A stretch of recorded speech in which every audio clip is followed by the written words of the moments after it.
This week I'm starting out with a low break shot, and I'm going to end up with a shot into an upper corner pocket, and I'm going to explain why at the end of the rack. But this is something I've been noticing lately. Notice how the cue ball, it's a straight high ball in the cue ball, and it curved to the bottom rail and up, and so often happens it can come too far and come all the way up table. Well, that's not a problem if you get this to happen, if you get an object ball to come up there. So stick around to the end for the secret of that. Now, all I'm trying to do here is make this ball and get back down table. If the cue ball comes down here, I've got a shot on the 6 ball or the 11-6. And if it doesn't come as far, I have a shot on one of these balls in the side pocket. So the cue ball's alive, it's plenty in the open. So now I need to look because I'm taking a look to decide what I want to accomplish here. And the reason why is, first step of rack analysis, there's no break ball. Got possible key balls up in the side pockets here, but no break ball on either side of the rack. So what am I going to do? Now, from where the cue ball is now, I think I've got a shot on the 5-6 combination, which is really easy. But I would never ever shoot that from here because I need to make a break ball, which means I need my cue ball to hit these balls from the bottom or the side so that one of these 5 balls here can move and become a break ball for me. I can't accomplish that if I'm hitting them from the top and knocking them down. So what I'm looking at is a shot into the bottom corner pocket where I can get my cue ball to hit those. The ideal shot would be the 6 ball. The reason is my cue ball is going to go right into those balls softly and nudge something over into break ball position, and then the 4 ball back this way is an insurance ball, and possibly the 11, but more likely the 4. Or these are going to open up. I'll probably have a shot on one of them. So that's what my focus is on. Right from the second shot of this rack, I need a break ball. That's the focus. That's the problem. So I'm not looking at these balls as a problem. Those balls are part of the solution because I need to make a break ball. It's going to be one of these.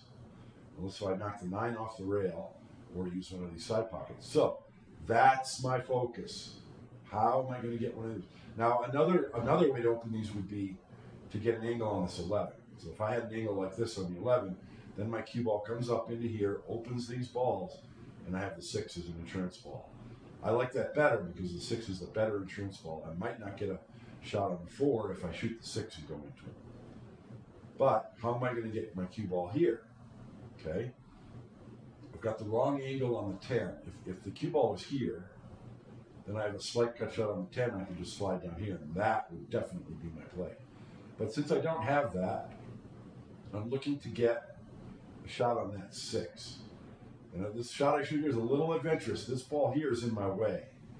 I could just roll forward and get on that 6, but this ball's in the way. So I went to the head rail and down to try and get this window on the 6 ball, which looks like I did not get. So now I'm taking another look. What am I going to do? What's plan B? Obviously, I have a super easy shot on the 8 ball, but what does it accomplish? I got to get here for the 11 or here for the 6. That's what's in my mind. Certainly there are other options. So I'm looking, and I find another option, which is cut the 9 ball and let the cue ball go this way. And I'd like to miss the 10 and hit these, just hit the 13. That should create a break shot. And then I've got insurance balls with the 11 and the 6 and the 4-6 combination.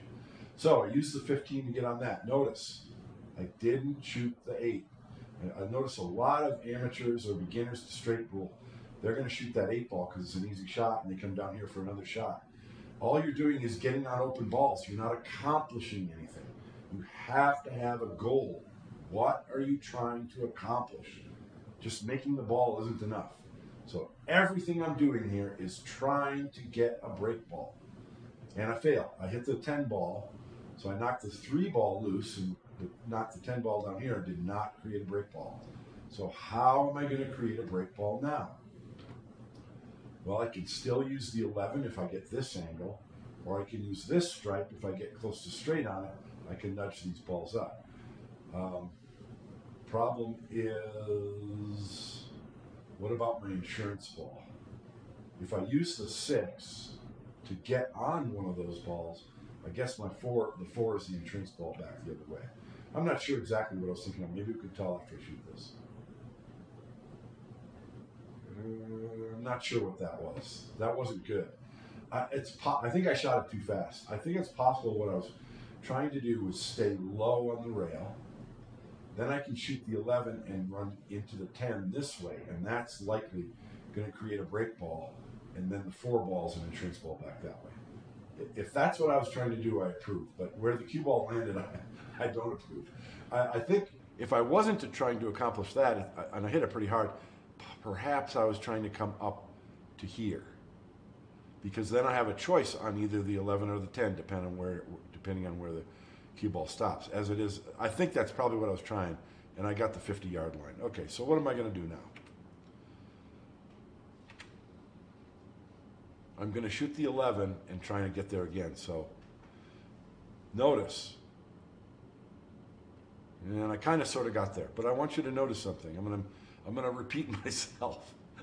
I shot the 7 ball, was my first shot after the break shot. After that 7, every single ball, every single shot I shot, the one up, this one up here, every single one was for the singular purpose of manufacturing a break ball. That's why I called this rack of the week Break Ball Bothers, because I'm just having a tough time making a break ball or getting on a ball that's a key ball in effect for making that break ball. Now I still have too much angle for my tastes, but what I notice, I do have too much angle. So I can't hit this soft enough to make the 5 ball into a break ball. But what I can do is make the cue ball carom off the 5 into the 14. The 14 is going to hit the 13 and move this way. So this is still kind of a delicate shot, but I'm drawing the cue ball, so the cue ball is going to carom off 5-14 this way, and my next shot's the 4. That's my insurance ball. So that's not that bad of a shot. That's a pretty good result after struggling, after being bothered so many times, trying to get a key ball to get me, make me a break ball. So let's see how this turns out. It's so hard because you don't want to hit this too hard, but you don't want to hit it too soft. As it is, I hit it too soft and I didn't move the 14 far enough. It's still in the rack. You know, and if you hit that just a little bit harder, the 14 ball comes all the way up here and it's not a break ball. So it's, man, these are the break ball bothers. So what am I going to do now? Well, still focused on making a break ball because I don't have one. Look at the table. There's 7 balls left. 8 balls I've shot. 6 of them were for the sole purpose of making a break ball. I tell you, the break ball bothers is one of my biggest hang-ups playing straight pool. It can be the end of a run if you can't make a break ball. Anyway, so I noticed right away, cutting the 4, I'm going to try and use a little inside English and high and bring the cue ball straight across. Try and hit this 13 as full as I can, and that should knock the 14 over for a break ball. Not much of an insurance ball. What I want to not do is hit the bottom of the 13, because then my cue ball goes this way and I'm in no man's land. I want to either hit it the 13 full or the top of it, because then my cue ball will come off this way, and for insurance I have the 8 and the 3. Okay. And I've done this shot a million times where I go right past 13 and don't even hit it at all. So it's a real good thing to practice. As it is, I hit that marginally good. I'm checking, but yeah, there's just barely enough room. I would have liked to hit it a little bit fuller, but man, you can't complain here. So here we are, only 5 balls left to shoot, and I'm in the end pattern. And what's my end pattern? I hope that you recognize a sequence that comes up like all the time in straight pool. It would be great if the 5 ball was not here, because I've got a ball into the side pocket above my break ball, and I'll need to draw back a little or go to the rail and come out to center table. But look diagonal from your key ball, and there's your K2. So this is an excellent situation. And the problem is how to get up on the 2 ball. You need a shot that's reliable to get the cue ball up this way, so you can cut that 2 ball down the rail. Now, lots of angles work. You can get straight. You can have a slight angle this way. You can have a big angle this way. Lots of ways you can tap that 2 ball in and still maintain position on the 8. But I believe that this 13 ball does not pass into this corner pocket. And that's a huge problem, because how am I going to get a shot on the 13 in this corner pocket to shoot it without disturbing my break ball. I'm not. That means that 13's got to go in the side here, or this side, or one of the upper corner pockets. And that's tough. So, but that's my only option. I can't shoot the 13 now. The 8's my key ball, so I'm not shooting that now, or my K2. And then, so I've got to use the 3 to get on the 13 to get on the 2. The end pattern is going to be, this is actually, the 2 ball is actually the K3. It's going to be 2, 8, 5, and that's a real common pattern. Sometimes you don't have this ball on the rail and it's just 2, 8. A lot of times you got a ball on the rail and you're going to go 2, 8, 5. So that's the end pattern. I've got to get on this 13. What I want to make sure that I do is get, here's the center line, here's the parallel line to the rail. I want to get on this side, because if I'm on this side, I'm going to have a shot either in this side or in this corner, and my cue ball is going to go this way, which is towards the 2. So you notice I just went to the bottom rail and used right English to spin it over and make sure I get over there. As it is, this is a good angle for the side pocket, and the cue ball just floats up for the 2. So kind of unconventional, but that was what I had available, and that's what, I think it was a fairly high percentage way that I played it. So go look at my angle. I want to get up high enough. I don't want the cue ball to stop down here. I got to be up here. So I've got to draw this back a little. Yeah, that's pretty good. Now I'm too close to the rail. What I would love to do right now, what I would prefer to do, is stop the cue ball right here. Because then I've got an angle where I can bounce the cue ball off the rail and get out to center table for my break shot. I'm too close to the rail. I don't want to elevate and try and stop. Too much can go wrong there. So I'm going to settle for the other angle, meaning I'm going to do a float shot. I call it a float shot. To the rail and off, so I have a slight angle and I can just go out to center table with no rail, so I call it a float.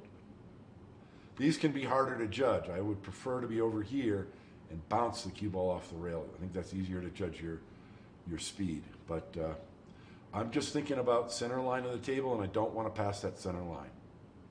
I overcut that ball, but I'm hitting it soft, so I know it's going to go in. I'm going to fast forward to the break shot. A slight angle here, and at first I was thinking this is a stun, but I think I'm hitting the side of that 14, I mean the 4 ball, and I don't think I'm going to stun to the center table. It's going to go to the side rail, so I'm using right English. Yeah, right English, well, more of a draw. If you notice, the cue ball had to curve away from that pocket. So you've definitely got to draw that to beat the scratch, and then the right English brought it underneath the rack, and I'm good to go. Let's take a look at that initial break shot, though. I've started paying attention lately to not just where the cue ball goes, how to control the cue ball on the break shot, but to where particular balls are going to go.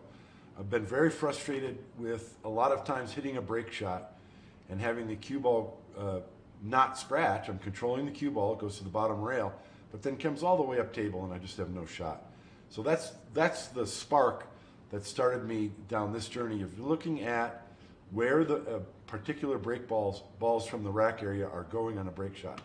Now, on the break shot that started this rack of the week, I'm hitting this ball on the other side of the rack, but I'm hitting the second to bottom row ball, and I'm hitting it, the break ball's here, so I'm hitting it at this angle, kind of not quite perpendicular, but kind of coming in at an angle like that. And what I've noticed is this: the energy from that shot is being transmitted up this row of balls, and this corner ball, the top ball on this side, goes this way